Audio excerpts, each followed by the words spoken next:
Após a Revolução Russa de 1917, Lenin coloca em prática sua doutrina de expansão mundial do comunismo e, em 1920, estabelece as condições para a filiação ao Partido Comunista, entre elas a realização de amplas campanhas de agitação e propaganda nas organizações militares, principalmente no Exército.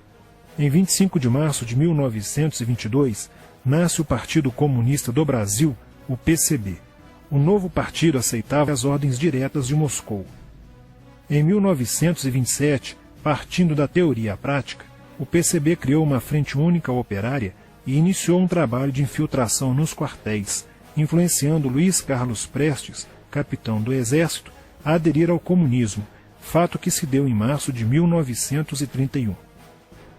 Em abril de 1935, Prestes foi incumbido pela direção da Internacional Comunista de promover um levante armado no Brasil. O movimento tinha por objetivo derrubar o presidente Getúlio Vargas e tomar o poder. Liderados pela Aliança Nacional Libertadora, militares inclinados ao comunismo iniciaram a rebelião no dia 23 de novembro de 1935, dentro dos quartéis em várias partes do país.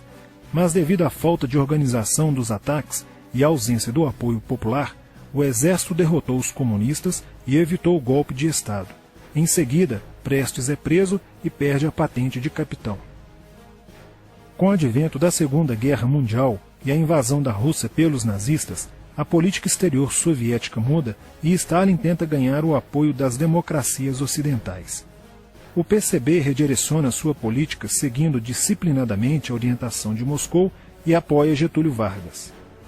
Após o final da Segunda Guerra Mundial, o PCB reinicia a agitação das massas populares e tenta desestabilizar o governo Dutra através de uma política conspirativa.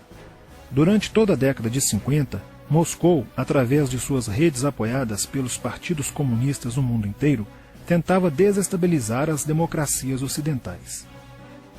Como consequência, nessa época, em muitas universidades ocidentais, predominava uma visão social esquerdista, sendo que grande parte do terceiro mundo aclamava o modelo soviético como a estrada para a justiça social.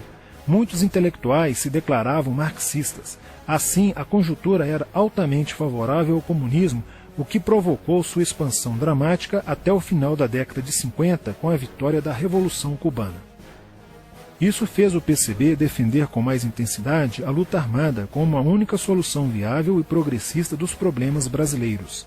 A União Soviética, destinada a aumentar o seu campo de influência no continente americano, despertou interesse pelo Brasil, um país de dimensões imensas, fronteiriço com quase todos os países da América do Sul, país estratégico no cenário mundial que poderia pender o fiel da balança para o lado comunista.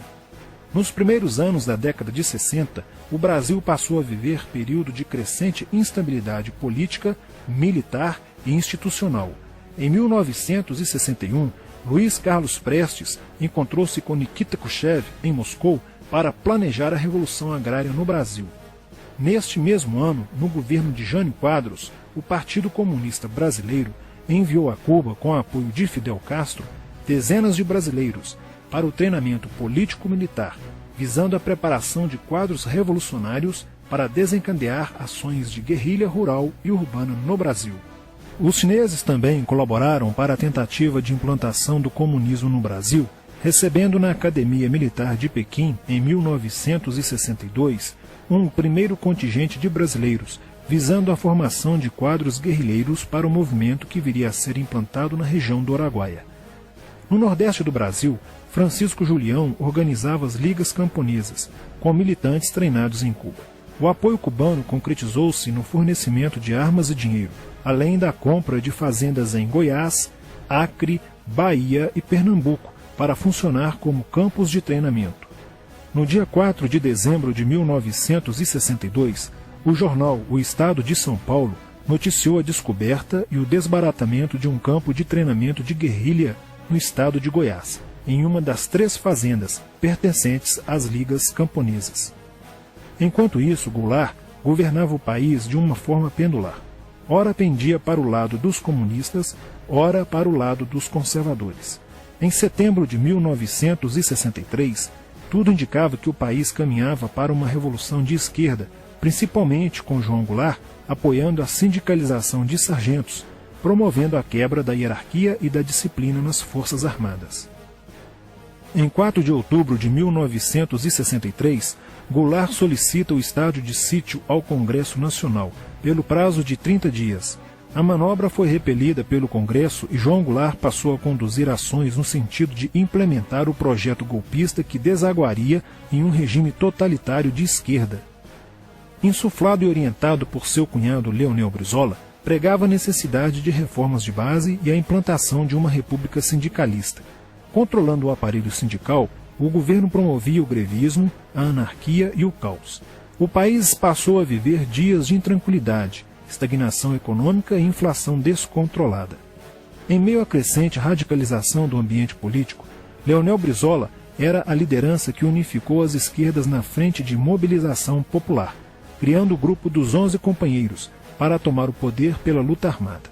Segundo Brizola, o grupo dos 11 seria a vanguarda avançada do movimento revolucionário, a exemplo da Guarda Vermelha da Revolução Socialista de 1917 na União Soviética. Alheio às críticas que lhe endereçavam militares e oposição civil, João Goulart e o PCB mantinham entendimentos constantes. No dia 13 de março de 1964, um comício realizado na Praça Central do Brasil, no Rio de Janeiro, ficou conhecido como a Comissão das Reformas. Mais de 100 mil pessoas participaram, pedindo a legalização do PCB e a entrega de armas ao povo para a luta armada. No palanque estavam João Goulart, Miguel Arraes e Leonel Brizola. No dia 19 de março aconteceu a primeira Marcha da Família com Deus pela Liberdade, que reuniu 800 mil pessoas em oposição ao comício do dia 13, em demonstração do descontentamento de grande parte da população com os rumos que tomava a situação nacional, principalmente devido à impressionante demonstração de força, o tom radical dos discursos de Arraes e Brizola e a profusão de cartazes com a foice e o martelo. Em 20 de março, apoiados por Brizola e pela CGT, a Associação dos Marinheiros e Fuzileiros Navais do Brasil reuniu-se declarando um motim, dando origem a vários outros movimentos rebeldes no interior das Forças Armadas. Realizou-se em Niterói, na sede do Sindicato dos Operários Navais, um congresso continental de solidariedade a Cuba, com a participação de delegações latino-americanas. Luiz Carlos Prestes manifestou o desejo de que o Brasil fosse a primeira nação da América do Sul a seguir o exemplo de Cuba, se tornando uma nação comunista. Na véspera de 30 de março de 1964, João Goulart, ignorando o pedido de assessores e do seu líder na Câmara, Tancredo Neves, compareceu à sede do Automóvel Clube para uma homenagem da Associação dos Sargentos da Polícia Militar. No seu discurso, Goulart defendeu a mudança na Constituição para que pudesse concorrer às eleições presidenciais de 1965, desagradando a Carlos Lacerda, Magalhães Pinto e Juscelino Kubitschek, pré-candidatos à presidência da República. O golpe da esquerda já estava preparado para 1º de maio de 1964, caso o Congresso Nacional não aprovasse as mudanças. A imprensa brasileira, bem como importantes setores da Igreja Católica, do meio empresarial e a maior parte do Congresso Nacional, exigiam ações das Forças Armadas para conterem os comunistas no Brasil. Ao final de março, jornais como o Globo, Jornal do Brasil, Correio da Manhã e Diário de Notícias pregaram abertamente a deposição do presidente João Goulart. Nos bastidores dos acontecimentos, os serviços secretos dos Estados Unidos e da União Soviética trabalhavam intensamente, tentando cada um fazer a balança pender para o seu lado, não medindo esforços para levarem o Brasil a uma guerra civil. O general Olímpio Mourão Filho resolveu partir com suas tropas sediadas no estado de Minas Gerais para o Rio de Janeiro. O general Castelo Branco, ao saber disso, telefonou para Magalhães Pinto, governador de Minas Gerais, com o intuito de segurar o levante. O governador mineiro argumentou que, uma vez iniciada a revolução, seria um erro parar, pois alertaria as forças fiéis a Goulart, podendo agravar a situação. A falta de reação do governo Goulart e dos grupos que lhe davam apoio foi notável. Não se conseguiu articular uma reação armada por parte da esquerda. também fracassou uma greve geral proposta pelo Comando Geral dos Trabalhadores, em apoio ao governo. João Goulart, em busca de segurança, viajou no dia 1º de abril do Rio de Janeiro, onde se encontrava no momento da Revolução, para Brasília, e em seguida para Porto Alegre, onde Leonel Brizola tentava organizar a resistência. Mas João Goulart desistiu de um confronto militar com os revolucionários e seguiu para o exílio no Uruguai.